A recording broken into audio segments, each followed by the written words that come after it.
The A Game Show with MIAA Commissioner Mike Racy back again. It's into February. It's 75 or so degrees when we're recording this in February. That's madness in a way. But now we're getting ready for March Madness here next week with the MIAA basketball tournament. But, sir, good to see you again and hope everything's going well.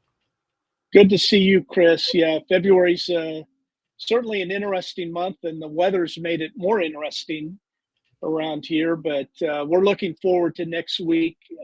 As usual, the MIAA will help launch Madness in Kansas City. We're always excited to get our basketball tournament launched and off the ground, and a lot of great basketball in Kansas City over the next 4 weeks, and yeah, it'll be fun. Kansas City's always fun.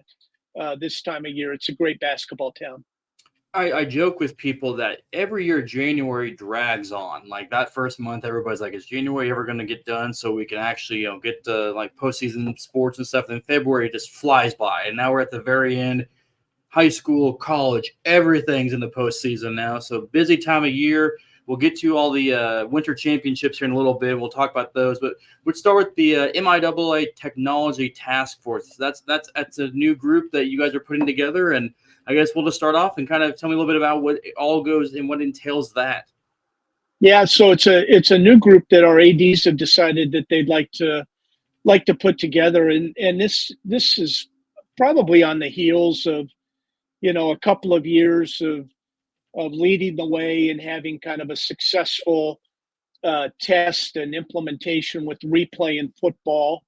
So successful that we were able to, from a pilot, get the NCAA to rewrite the replay rule for college football, and now a number of Division II, Division III NAIA conferences are using replay.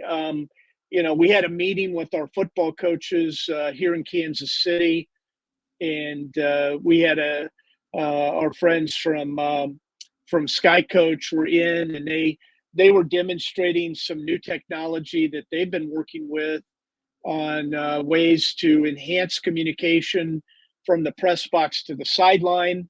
Obviously, some NCAA rules are being contemplated that would permit technology and communication from sideline to the student athletes via helmet technology. We're pilot testing a replay in baseball and softball this year, Chris, and really our ADs thought that we need a more coordinated approach on all of this. All of these areas require MIAA institutions to invest money. At the end of the day, our strategy is to be the most advanced conference in all of Division II in the use of technology to help our coaches and student athletes excel on the field, and that's what this task force is about. We're gonna put it together here shortly after the basketball tournament. That group will meet a couple of times. We're looking for that group to put together a comprehensive report that our athletic administrators can look at in June of all of the things we may want to test or fully implement next academic year. And so it's, I think it's a recognition by our administrators that this is the way of the future. These are things we're going to have to embrace. We want to do it in a way where we're still a leader in innovation and strategy. So this task force is going to help us do that, and I'm excited to get it launched. We'll have one representative from each school. These will be tech people. Some ADs will be part of the group, but there'll be a lot of communication directors, a lot of IT related people, a lot of people that are helping us with replay systems in football and helping us manage that. So we're going to bring a diverse group around the table and try and figure all of this out. In the last, I guess, 2 years now that you guys have had replay in football, it's proven to be a pretty good, I guess, investment for the MIAA at this point, because there have been times where calls have been changed or it's, reaffirm the ruling that the officials made, or like it's helped with targeting calls as well? Yeah, not not a lot of data yet, but in baseball, I think in our first 2 weeks at our 3 pilot schools in baseball, we've had 10 games where replay's been used. 13 calls have been challenged, and of the 13 calls challenged, we've had 3 of them overturned, and one of them happened in the ninth inning. So, uh, calls that are significant and important, that now we have a chance to take a look at, with 3 different camera angles, and make sure that if the call isn't right, we get it fixed. And that, yeah, that's what we want. We want to use technology to our advantage, whether that's helping our coaches be better, helping our student athletes be better, or helping our officials and our umpires be better in what they're doing. Give them another tool to be better. So, yeah, that it's a great time to be part of college athletics because of all of these advances, and we've just got to figure out, a strategic way in the MIAA to do as much of this as we can, to do it in a cost-effective way, and to be using the right technology that helps gives our schools an advantage. It's a busy time of year, obviously, with everything on the court, on the mat, on the track, but also NCAA is making some new guidelines as well. Mental health practices. That's become a very big issue, concern. I think not just in college athletics, but I think across the country, across the world. And I think it got sped up after COVID and with COVID-19 pandemic. But what are some of the new guidelines designed to do for NCAA student athletes? Yeah, the NCAA, it was week before last, unveiled a new mental health best practices document, understanding and supporting student athlete mental health. It was released by the NCAA and their Sports Science Institute. It's part of their inter-association consensus documents that really started as guidelines and have now really, I think, all of these best practice documents have turned into standards. Standards that our schools and conferences must follow. And I'm excited, that the NCAA has put as much time as they have in helping our members on the mental health front. A rich grouping of documents and resources that were released, including a mental health best practices checklist. That really, when you look at the checklist, Chris, it kind of covers 4 main areas: education, training, action planning, and then the final area, student athlete access to resources and professionals. And I look at the checklist, and I think there are areas that we're certainly doing a good job in the MIAA, but areas that they've listed related to training and support, trauma informed approaches on campus, importance of sleep as it relates to mental health, social media and screen time, even at the college level, being concerned about that. How do you engage recruits and their families on some of these topics? So a number of things that have come out that will go directly to our MIAA mental health advocacy group that we formed more than a year ago.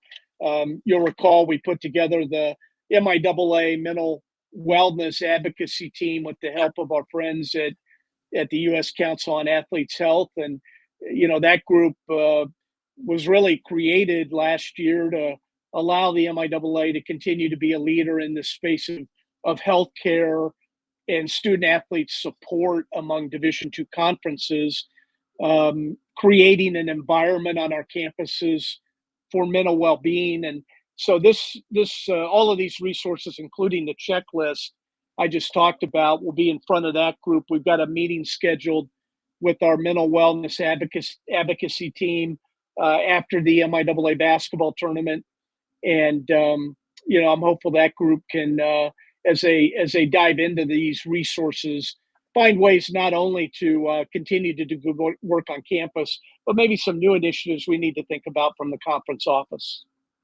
I mean, it's a huge topic, right? I mean, you look at the checklist here in front of me, and you look at all the data or everything that's going into this. That it touches so many parts of a student athlete's life. It's not just on the court, field, wherever. It's how they're doing classroom, how they're doing sleeping, Right. social media.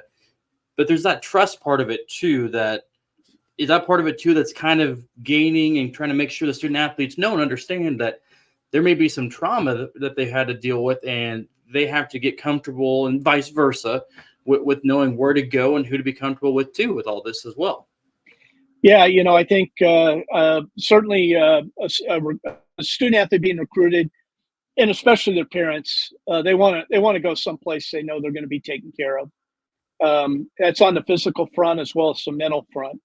Why we got a lot of coaches that have been very successful at a number of places, including the MIAA and NCAA championships. Our coaches care about this stuff, not just because this is how you enhance performance, but also because they want their student athletes that join them on our MIAA campuses to be successful. And Right. you hit on it, Chris. If you're not in a good place mentally, not only is your athletic performance going to suffer, but you're not going to do as well in school. You're not going to be as good a friend. You're not going to have the same type of social life that you've had before. We talk a lot in Division II about balance, and this is a key part of balance. Without a great position as it relates to your mental well-being, all of these things are out of kilter, and so that's the thing that really causes me to make sure that we're doing everything we can to be a leader in this space, is making sure that our student athletes understand the resources that are available, the tools that they have available, where they can go for help, the professionals that are in the communities and on campuses that can provide assistance, and also training our coaches and administrators to see the warning signs, to understand when someone might need some help, to understand when you might want to pull someone aside and just check in, see how they're doing. And this is what our student athletes and our parents of student athletes expect, how they'll be taken care of on our MIAA campuses. A lot of stuff in the mental health best practices, a checklist, and a lot of good information. Just kind of being able to read through some of it already. There's 4 main areas, but there's a lot of steps in each one of those that hopefully will help student athletes, coaches, and everybody involved move forward together as well. Yeah, we'll take some time after the next mental wellness advocacy team meeting, Chris, to maybe provide our listeners an update on some of the things that group talked about, some of the areas that we're going to make sure that our campuses are emphasizing, some things that we need to take a look at in the conference. But yeah, a lot of great stuff shared by the NCAA within the last 10 days, and I'm anxious to figure out how to make these things, how we can own them in the MIAA and make sure we're doing this the best we can. Absolutely. We'll go to our next topic here. Well above my pay grade. I work in sports reporting, and when I see the word attorneys, and I'm like, oh, that's way above my knowledge skill. But recent meeting for all MIAA University attorneys. Number one, just flat out, what does that mean? Well, so it's the first time that we've been able to do this. Part of our risk management work with our law firm here in Kansas City has been identifying things that we need to do in the conference office and things that we need to help our member institutions with. And this year, we agreed that really our strategy and focus would be on making sure that we organized the individuals on all of our campuses that are in charge of risk, and managing that for for their campus and for their boards. And that's our general counsels or our university attorneys on each of our 14 campuses. And we had a meeting 2 weeks ago here in Kansas City where we brought that group together. I think we had 10 of our 14 schools that were able to attend. It was a very good turnout. We met at our MIAA General Counsel's office here in Kansas City, and they facilitated a lot of the meeting. We had discussions about state law issues, about federal law, about NCAA cases, about student athletes as employees. Obviously, name, image, likeness was an area of conversation. Issues related to transfer students, transgender students, drug testing policies. So, a lot of things that our campuses are dealing with. As a conference, we're trying to protect the conference as an organization and also play a leadership role for our campuses and helping them understand what these issues are, the things that they need to be paying attention to. In a world like NIL, Chris, we talked about it. You've got in the MIAA now 5 different states with 5 different laws. Yep. And figuring out how to help our campuses navigate all of the different variables of state law, NCAA policy, some of the federal bills that are being introduced. But I'm glad we organized this. Really didn't have anything to do with any of our championships or any of our schedules that are taking place. It wasn't an athletic administration meeting. It was really a meeting that was more important to the total campus operations. And we've done this with a few groups of organizing meetings under the MIAA umbrella. We've done that with our security officers from all of our campuses. We've done that with our development officers. We'll be doing it again at this basketball tournament, an in-person meeting for all of our academic officers or provosts on our campuses. And it's just, it's a great resource for them in their individual positions to now have this network throughout the conference that they're a part of for athletic reasons, but really, greater alignment. We talked about that in the MIAA of our all of our schools look alike, have similar missions, really recognized as peer institutions. So, why not let different groups under the MIAA umbrella come together and share ideas and share things they're working on and get information from the conference that they need to be aware of. You mentioned some of the, stuff going on with the NCAA, obviously, and we'll get in this probably in a different session as well. NCAA, what's going on in Tennessee right now with them, name, image, likeness. But when you have I don't know, I don't think about it that often, but when you have universities in 5 different states, obviously rules state laws vary from state to state. Is that one of the bigger things that has to be sorted out time to time, just because state laws can vary between Missouri to Oklahoma to Kansas, Nebraska, Arkansas now, and everything like that too? Well, I think it's whether you're in Division III or Division I, you recognize the absurdity of trying to manage an important student benefit like name, image, likeness with now 35 different state laws and interpretations of how that benefit can be delivered, how transparent it needs to be. Are there any contractual requirements? Who can negotiate that? Who can give it? It's just crazy. And with the action and the activity by the attorney generals in Tennessee, Virginia, the recent National Labor Relations Board issues with basketball student athletes at Dartmouth, and whether or not student athletes should be classified as employees. a lot of change that no one really knows where this is going and how it will sort itself out. President Baker at the NCAA continues to use these examples as additional reasons why Congress needs to get busy and create some federal legislation, some federal mandates, some federal parameters around all of these areas of college sports.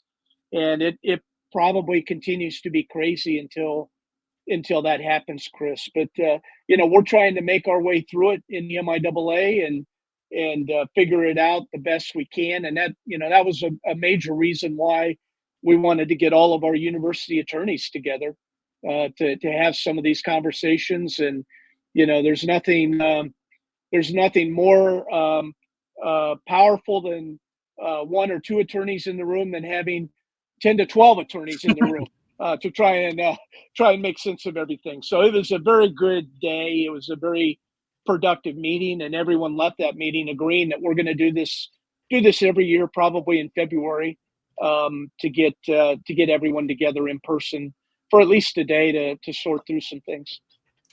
Go to our last topic here today. Some on the court, on the map, on the track championships. It feels like it flies by, from fall championships to winter championships. Spring sports are already starting. The crossover is all here. Winter championships, though, we're getting toward the end of the winter season, and obviously basketball here next week. But overall, just your thoughts on how the winter sports season has gone.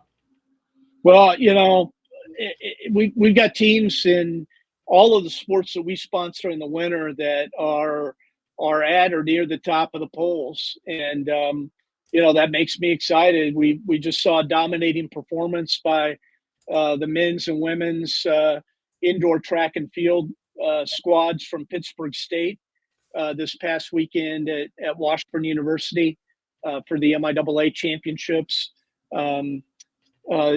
University of Central Oklahoma won our regular season crown, Chris, in wrestling, and UCO and Kearney continue to be near the top of the polls, or at the top of the polls in UCO's case, heading into regionals. And then the national championship in mid-March will be in Wichita.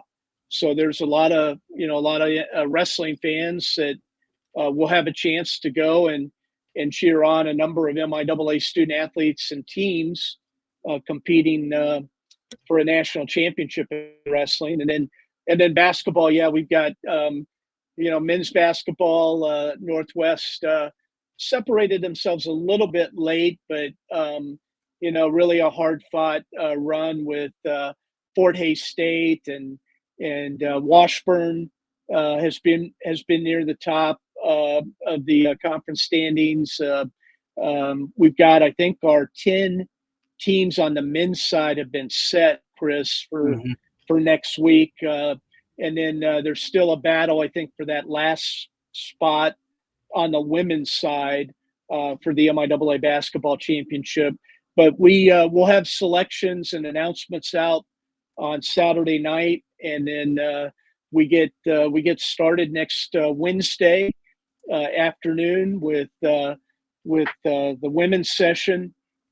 We've got our 10 versus 7 and 8-9 matchups on the women's side at noon and 2:15, and then our men's sessions this year are in the evening.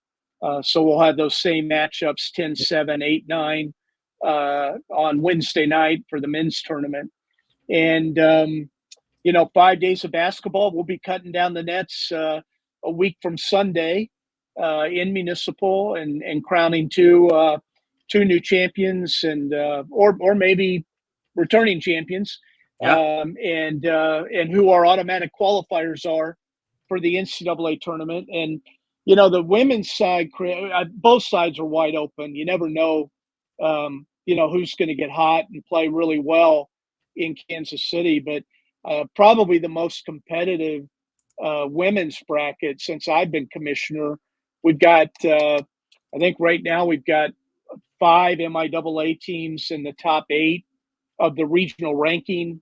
Yep. And Missouri Western has a chance to win the regular season title this Thursday night when they're in Wichita at Newman. But it's going to be, a battle. And I think I just encourage people, if you don't have tickets yet, get them. Come out and watch some great basketball. March 6th through the 10th at Municipal Auditorium. Best small college basketball tournament in the nation, and in one of the most historic basketball venues anywhere in the country. You talk about how tough the women's side is. 4 teams with 20 wins at least, 2 teams with 19, 1 with 18. No one so far that's made it in the 9 teams so far, 500 or better. So, that's tough. And we'll talk about region when that comes out, because I'm sure something's going to happen with the region, because you can't have that many teams at the top and something's going to happen.